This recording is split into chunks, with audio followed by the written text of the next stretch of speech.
So, you've just arrived in the beautiful city of Kobe, Japan. One of the very first things that'll probably hit you is just how spotless everything is. And trust me, that doesn't happen by accident. It's all thanks to this super specific color-coded system for garbage. Now, I know it can look a little intimidating at first, but once you get the hang of it, you realize it's pretty brilliant. So, let's break it all down. First up, let's meet the team. These are Kobe's official waste management mascots, and the one in charge is Wayton. They're kind of like a friendly daily reminder of the big idea here. Keeping this city beautiful is a community thing, and everyone's got to do their part. All right, first things first. Before you even think about throwing anything away, you need to get the right gear. And believe me, this part is totally non-negotiable. It's the absolute starting line for every single person who lives here. You can find these official, city-designated garbage bags pretty much everywhere. Any local convenience store or supermarket will have them. And look, our buddy Waketon knows what's up. These bags aren't just a friendly suggestion, they are mandatory. And I really got to stress this point. You know that regular black bag you got from the supermarket? Or maybe a clear one from your office trash can? Yeah, those are a no-go. They just won't get picked up. You absolutely have to use these official bags. No exceptions. And now for the main event. You've got your bags, so it's time to learn the system itself. We're going to walk through the 4 main categories of waste you'll be sorting. The cool thing is, each one has its own color and its own set of rules. First on the list is the one you'll be using the most, for sure. Burnable garbage. This is probably going to be the biggest chunk of your trash each week, and the color you need to remember for it is red. See how easy they make it with the visuals? You're looking for the bag with the red letters and this simple little flame icon. The entire system is really designed to be this clear and easy to pick up on. So, what exactly counts as burnable? Well, it's actually a pretty wide range of stuff. Think kitchen scraps, small bits of wood, diapers, old leather shoes, that kind of thing. And yeah, even some hard plastics, like that old bucket you've got lying around, can go in here too. Okay, let's move on to the next category. This is for all the things that, well, just like the name says, can't be burned. This is your non-burnable garbage, and its color is green. And again, just let the pictures do the talking. For non-burnable stuff, you're going to grab the bag with the green letters. And that little broken glass icon, it's a perfect visual shortcut for the kinds of things that belong inside. This green bag is for items like broken pottery, ceramics, and glass. It's also where you'll put small metal things like old pots and pans, and even used batteries. Oh, and here's a super important safety tip. If you're throwing out anything sharp, like a broken plate or a knife, you gotta wrap it up securely in newspaper first. It's all about protecting the collection workers. All right, next up is our third major category, and this one is all about recycling those everyday containers. The color code we're working with here is blue. You're probably seeing the pattern by now, right?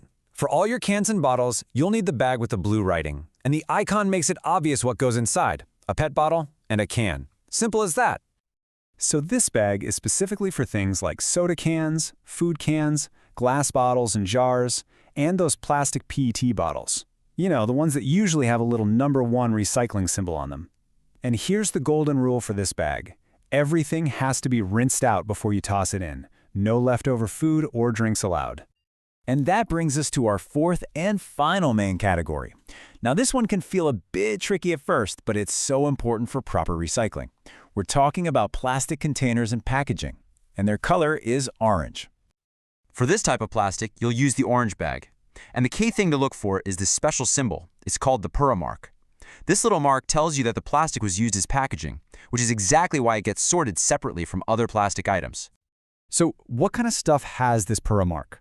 Think shampoo bottles, foam food trays, those instant noodle bowls, the plastic wrappers from your snacks, and even shopping bags.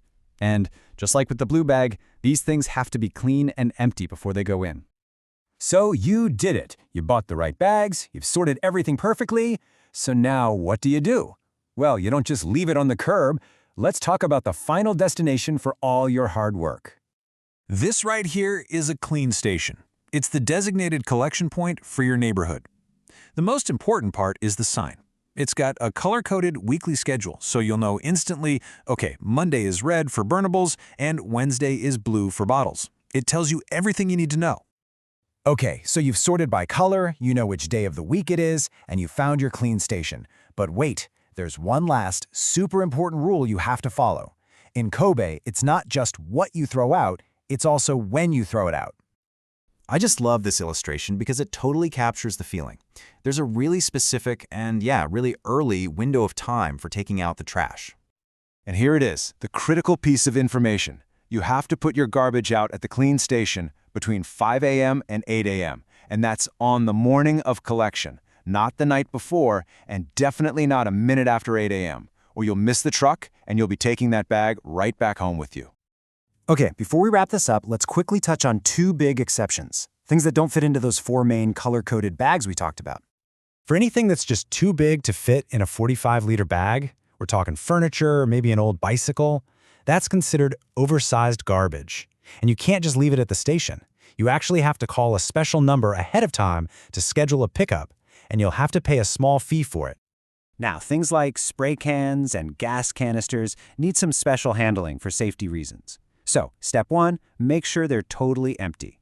Step 2, put them all together in a separate, clear bag.